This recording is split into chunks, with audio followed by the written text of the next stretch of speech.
안녕하세요. 김우준의 파파이스 제 31회 시작하겠습니다.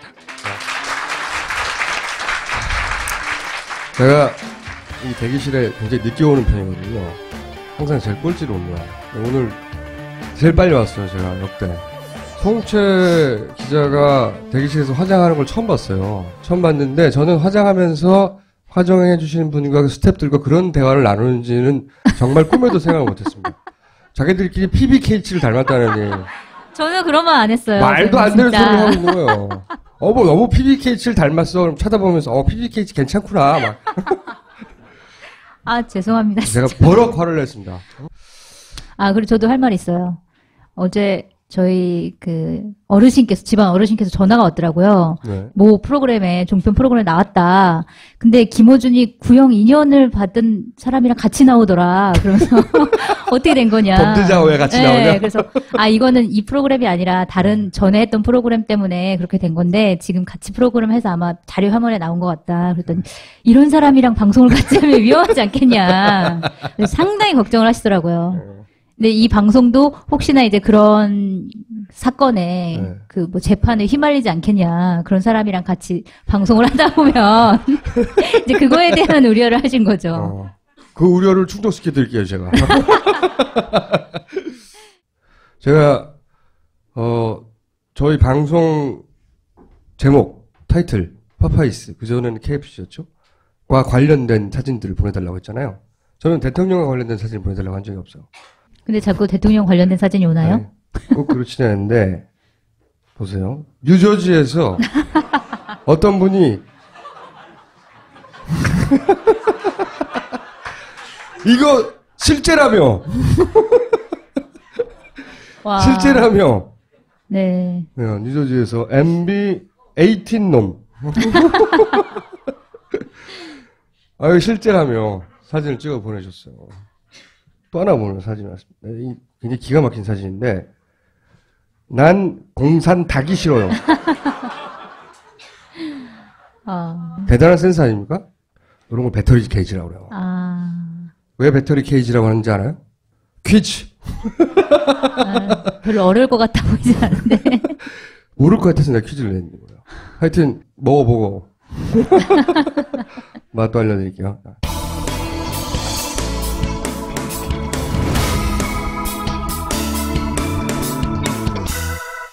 오늘 브리핑이 뭡니까? 네, 짧게 두 가지 하겠는데요. 일단 4대강 예산 관련해서 이명박 정부 때 한참 논란이 됐었던 4대강이 아직까지도 국민들 세금으로 혈세가 좀 낭비되고 있다라는 뉴스가 계속 나오고 있는데 좀이 아니더만요. 예, 굉장히 많죠. 지금 2015년 예산안 심사하고 있는데 국토교통위원회 상임위에서 7,200억 원 4대강 예산으로 의결을 했다고 하더라고요. 7,200억 원 중에서 수자원공사의 이자 지원만 3,000억 정도 된다고 하더라고요. 그러니까 무리한 사업을 하면서 수자원공사한테 왜 이자를 지급하는지 아세요? 그래도 돈이 없으니까 수자원공사가 공사 대금을 대고 나라에서 이자를 갚아주기로 했어요. 골 때리는 구조거든요. 말도 안 되는 구조죠. 그렇죠. 그걸 아직까지 하고 있는 거죠. 아직도 하고 있는 거예요. 네. 근데 이 돈이면 지난주에 제가 이제 무상급식 누리과정 하면서 서로 이제 예산이 없어서 니네가 해라 정부에서 달라 뭐 이렇게 지자체랑 정부랑 좀 다툼이 있었다 이렇게 얘기를 하는데 만약에 4대강 예산만 여기서 쓰지 않는다면 이 누리과정의 44%를 정부에서 지원할 수 있는 이 정도 금액이고 또 무상급식의 한 46% 정도를 지원할 수 있는 금액 이 7,200억 원이 혈세로 낭비되고 있다. 그러니까 우리가 복지에서 쓸 수 있는 예산이 그 4대강 공사에 들어가고 있다. 이런 지적이 많이 나오고 있습니다. 원래 복지는 돈 문제가 아니에요, 사실. 이게 우리 그 정도 돈이 있거든요. 돈이 있는데 그 정도 철학이 없는 거죠. 그렇죠. 여기다가 왜 이 4대강에도 돈을 아직도 붓고 있냐고요. 인류 최초로 혜성에 착륙한 로제타. 우주선 이름이 로제타예요. 내려보낸 로켓이 필레.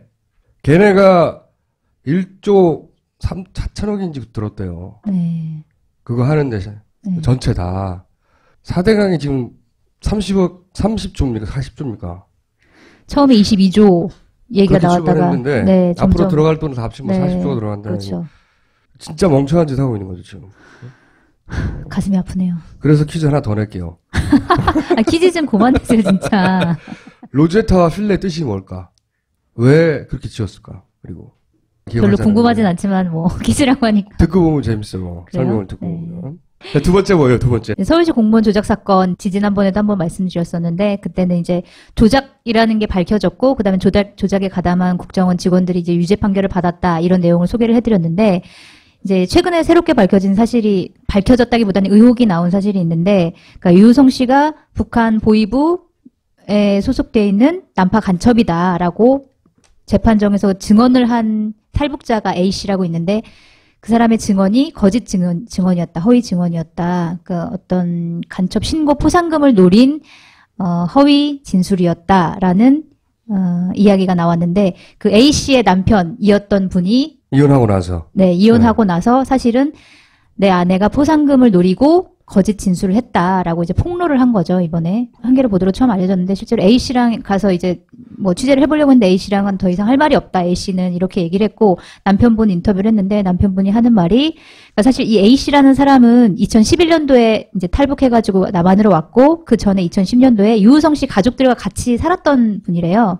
그래서 한 4개월 정도 같이 살았는데 좀 안 좋은 일이 있어서 이제 떨어져서 지내게 됐나 봐요. 그러고 나서 이제 앙심을 좀 품고 있었다라는 게 유 씨 집안의 주장인 거고, 그래서 유 씨 집안도 남편 이제 주장도 그렇죠.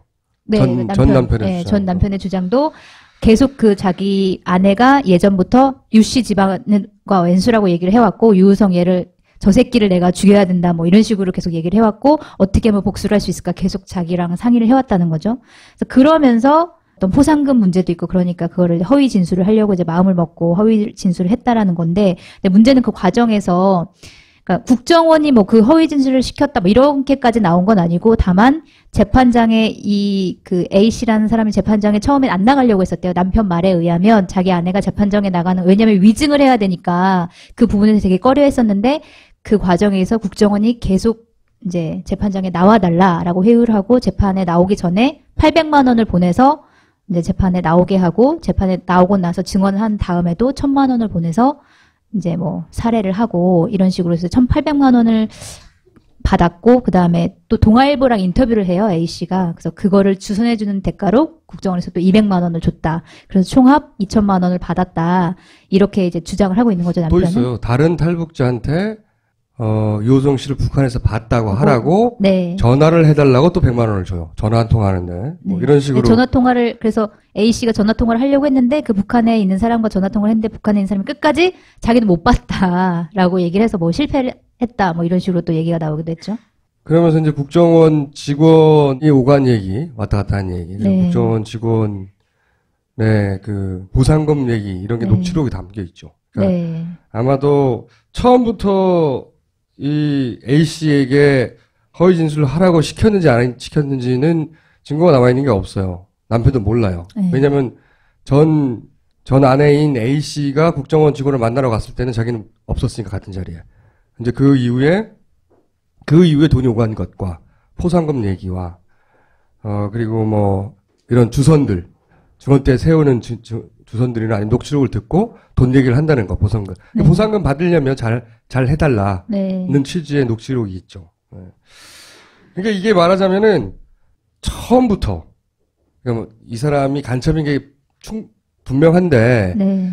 그 증거를 보강하려고 하다가 조작을 한 게 아니라 맨 처음부터 간첩을 제조해 냈다는 겁니다. 이게 증거 하나도 없는 거예요. 그러니까 사람이 나와서 나 북한에서 봤어. 이게 주요한 증거였거든요.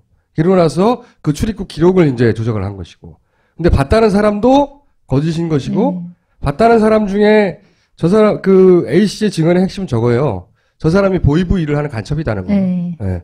거짓말이죠. 근데 더 큰 문제는 저는 왜 하필 유호성 씨냐 이거죠. 수많은 탈북자 중에 왜 하필 서울시 공무원을 타겟으로 했는가.